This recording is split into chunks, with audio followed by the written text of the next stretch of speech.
4.2। जिसका चौथा सवाल हम करने जा रहे हैं। 3 सवाल हम पहले कर चुके हैं।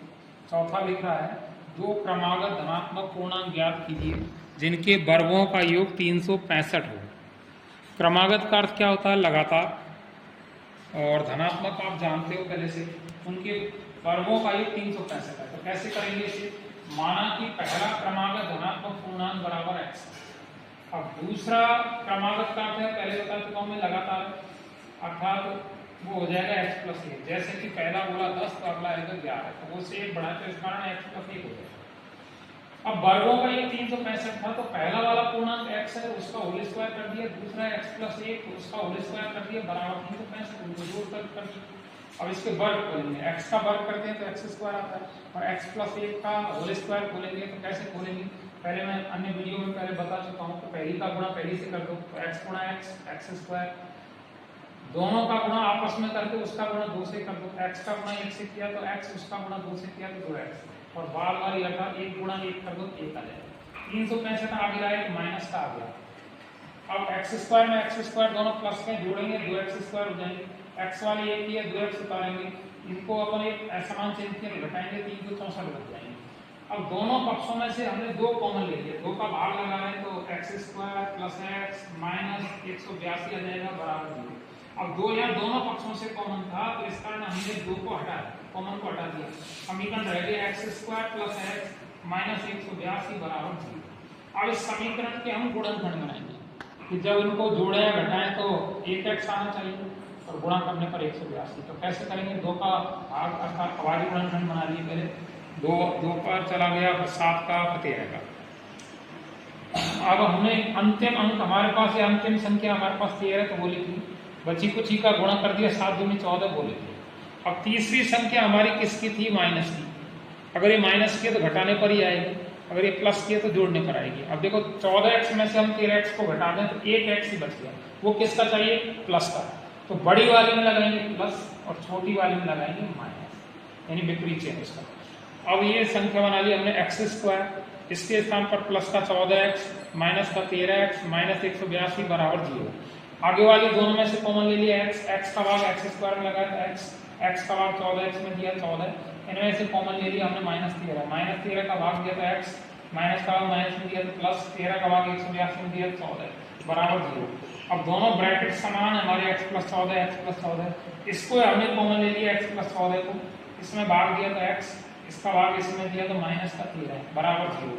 अब 0 को दोनों कोष्टकों के साथ जमा देंगे, पहले लिखेंगे x प्लस 14 बराबर 0 और फिर लिखेंगे x माइनस 13 बराबर 0। 14 का पक्षांतरण किया तो माइनस का चला गया, 13 का पक्षांतरण किया तो प्लस का चला गया। अब ये 14 माइनस का था, हमारे पूर्णांक धनात्मक है, तो इस कारण यहाँ पे अपन लिख देंगे निरस्त किया गया, निरस्त या अग्राह्य भी लिख सकते हैं।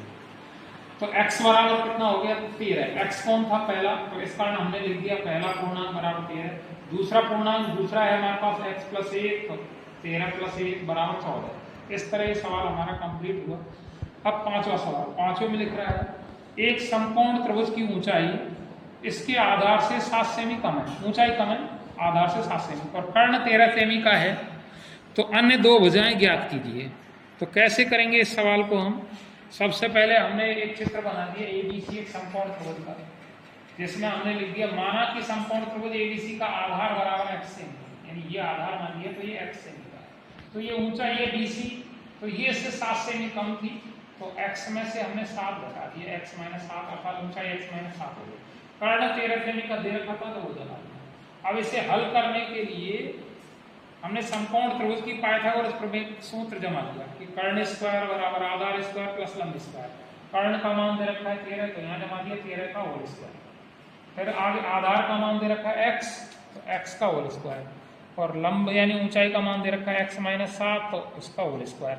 अब 13 का वर्ग करते हैं तो 169 आता है, x का वर्ग करते हैं तो x स्क्वायर आता है, और x माइनस 7 का वर्ग थोड़ी देर पहले बताया था, पहली का गुणा पहली से आता है x गुणा x स्क्वायर, दोनों का गुणा आपस में करेंगे और उसका गुणा 2 से करेंगे, तो उत्तर आ जाएगा माइनस 14x, और लास्ट में माइनस 7 गुणा माइनस 7 करेंगे तो प्लस का 49 आ जाएगा। अब हमने क्या किया, यहाँ x स्क्वायर में x स्क्वायर को जोड़ दिया, दोनों प्लस किए, 2x स्क्वायर हो गए, माइनस के 14x लिख दिए, प्लस के 49 लिख दिए, 169 का पक्षांतरण पीछे की तरफ कर लिया, माइनस का चला गया। अब बराबर में 0, 0 यहाँ लगा लो चाहे पीछे लगा लो। अब 2x स्क्वायर उतार दिए क्योंकि और कोई है नहीं स्क्वायर में, माइनस के 14x उतार लिए और ये दोनों अचर पद हैं, ये असमान चिन्ह के घटा दिए, माइनस के 120 बच गए, बराबर 0। अब सब में से हमने 2 कॉमन ले लिया, 2 का भाग दे रहे हैं तो x square minus 7x minus 60 बराबर 0। अब 2 यहाँ दोनों पक्षों से कॉमन था तो समीकरण क्या बचेगा, x square minus 7x minus 60।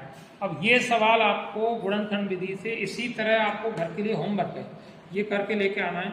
और सभी बच्चों से ये भी है कि वीडियो को लाइक करें, फॉलो करें और कमेंट जरूर करें।